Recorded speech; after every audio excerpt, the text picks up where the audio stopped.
All right. Hi, everyone. I'm Fabian Zaiser. I'm a final year PhD student at the University of Oxford. And today I'm talking about guaranteed bounds for discrete probabilistic programs with loops via generating functions, which is joint work with Andrzej Murawski and Luke Ong. So if you remember last year at LAFI, I talked about generating functions already, and there I used them for exact inference for discrete probabilistic programs. And the nice thing was that we could get exact inference even for distributions with infinite support. This was actually published at NeurIPS in December, where I gave an oral presentation, so you can check that out if you'd like. But the shortcoming was that there was no support for loops, for unbounded loops. And this is what I want to address with this work.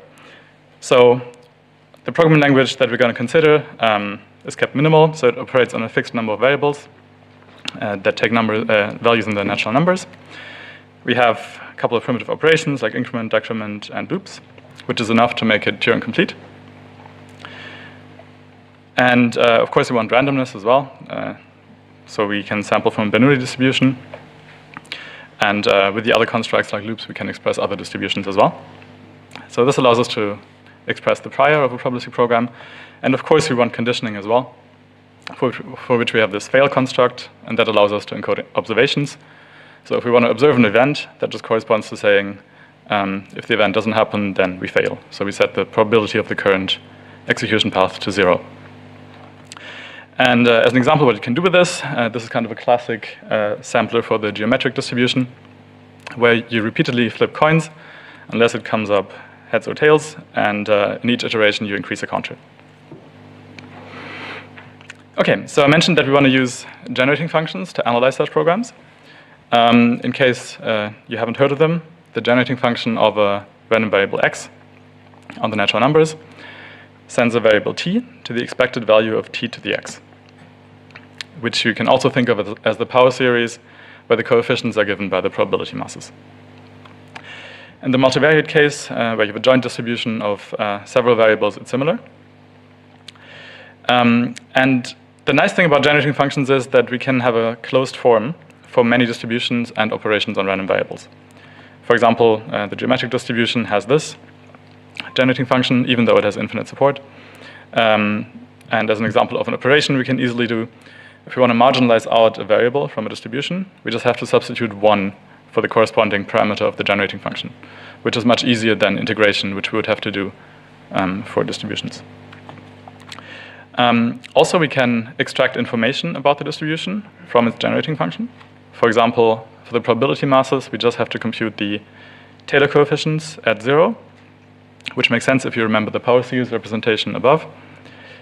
And we can also compute moments, for example, the expected value by taking derivatives at the point 1. So these properties make generating functions useful for probabilistic programming. In fact, the semantics of our programming language will be based on generating functions instead of distributions, as you'd usually do.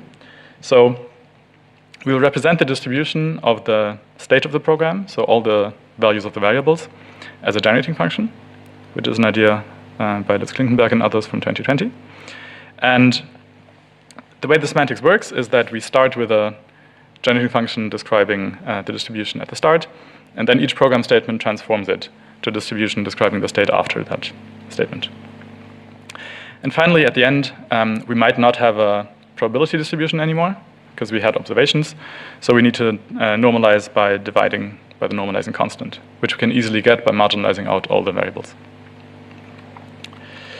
So as an example of how this semantics works, if we look at the addition statement, adding 1 to a variable, that just corresponds to multiplying the generating function by t1, if we have a generating function with 2 variables.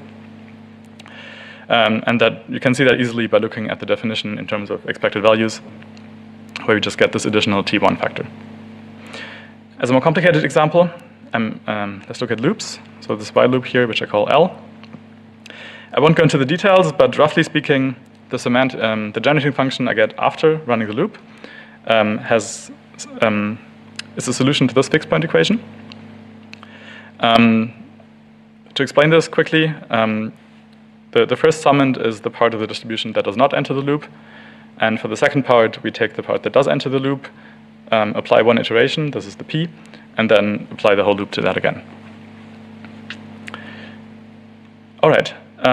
So it turns out that computing these fixed points is very hard in the probabilistic setting. So what we instead want to do is to compute bounds on posterior. So this is similar to our PLDI paper from 2022, where we can compute bounds on the posterior probability of events. And this can be useful if you want to debug your inference algorithm, for example. And the hope is that the bounds will become arbitrarily close as you put in more computational effort. What's new in this work is that we can bound the whole distribution. So not just probability masses, but also moments and the tails of the distribution. And what does bounding the whole distribution mean in terms of generating functions? Well, we say that G is bounded by H if the probability masses of G are bounded by the corresponding ones of H. So I'll talk about upper bounds, just because lower bounds are less interesting, but feel free to talk to me about them afterwards. So the difficult part about finding bounds is, of course, loops. So how could we go about finding a bound on the distribution of this loop? Well, let's look again at this fixed point equation. And then the part with the brace, we can bound this part, so after one iteration of the loop, by c times the original generating function. So suppose we can find such a bound, then we can pull out the factor c and rearrange things a bit and get a bound on the generating function of the loop. So this is our approach. So for this to work, we need to find a constant c between 0 and 1 and a generating function h such that the generating function we start with is bounded by h, and we have this property that is satisfied. So how would we go about finding such an h? We clearly need to restrict our search space, because we can't look for all possible functions. So one thing you might try is look at rational functions, because they're easy to manipulate symbolically and include the generating functions of many distributions, such as all finite distributions and the geometric distribution. But it turns out that this boundedness relation is, deciding this, is an open problem. In fact, it's equivalent to the positivity problem for linear recurrence sequences, which has been open for over 50 years. So this is probably not the best approach. So instead, we restrict the shape of the functions even more by saying it's a rational function, but the denominator has the special shape. And you can think of this roughly as the generating function of a mixture of geometric distributions. And the nice thing is that for this class of functions, the boundedness relation is decidable.